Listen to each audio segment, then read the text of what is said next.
Let's talk about the Hardy-Weinberg equation and the variables so that you can solve different types of problems using the equation.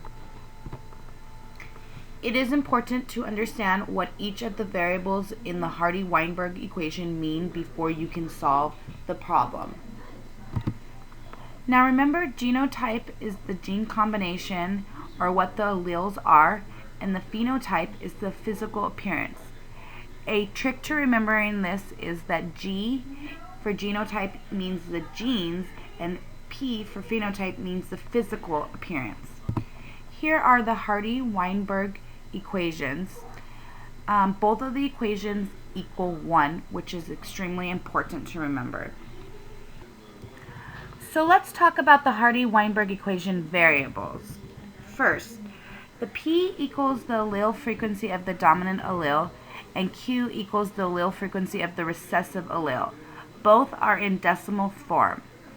Now, P squared is the percentage of the population with the genotype of homozygous dominant. 2PQ is the percentage of the population with the genotype of heterozygous, and Q squared is the percentage of the population with the genotype of homozygous recessive. Also, Q squared equals the amount of the population with the recessive phenotype. Remember that if you have the recessive phenotype, you're going to have the recessive genotype and there's no other choices. Now, the P squared and the 2PQ equals the amount of the population with the dominant phenotype.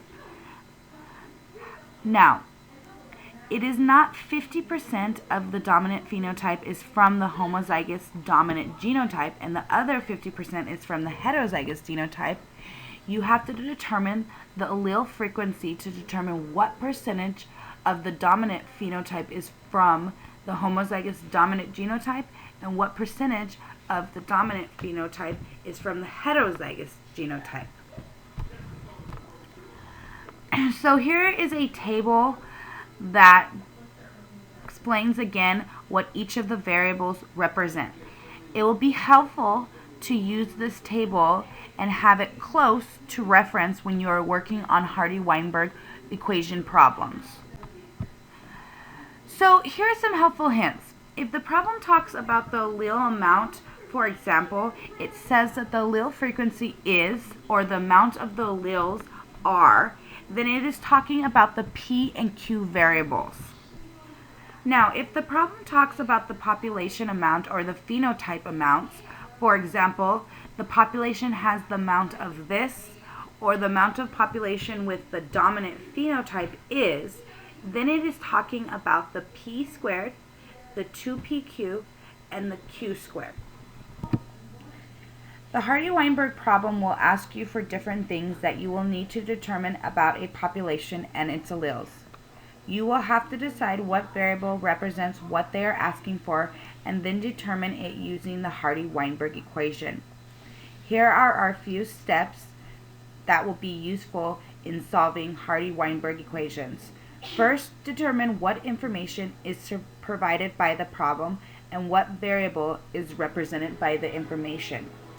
Then determine the allele frequencies, which is the P and the Q amount. You can then use this for everything else later. Next, you need to determine what information is needed to be calculated and what variables that it represents by the information. You then can determine what needs to be calculated using the P and the Q values once you know what they represent. Now here's an example of a Hardy-Weinberg equation. You have sampled a population in which you know that the percentage of the homozygous recessive genotype is 36%. Calculate the following things. So the first step in solving the problem is to determine the information that is provided and what variable it represents.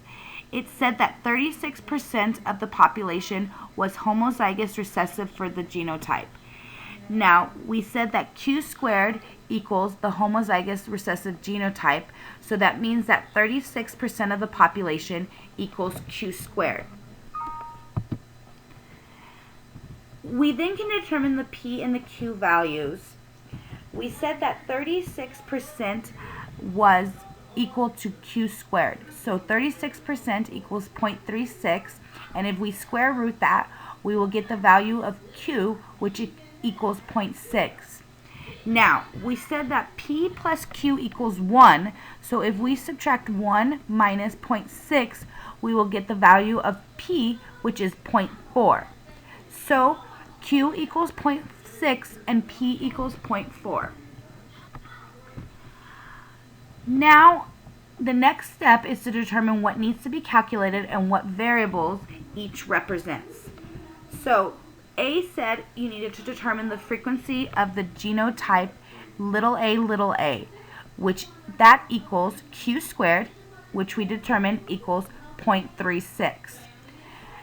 B asked for the frequency of the A allele, which is represented with the Q, which equals 0.6. The frequency of the A dominant allele equals P, which is 0.4. So the frequencies of the genotypes for the homozygous dominant and the heterozygous can then be determined.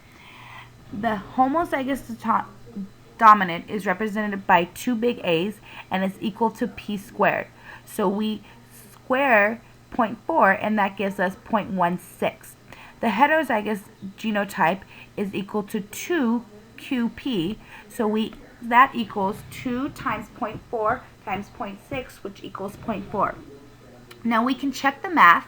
If we add up all the frequencies of the genotypes, it should equal 1. So 0.36 plus 0.16 plus 0.48 equals 1, so it checks out. Last thing to determine is the frequency of the two possible phenotypes. It says that the phenotype of the big A is completely dominant over the little a. So the frequency of the dominant phenotype equals P squared plus 2PQ. So that equals 0.6 plus 0.48.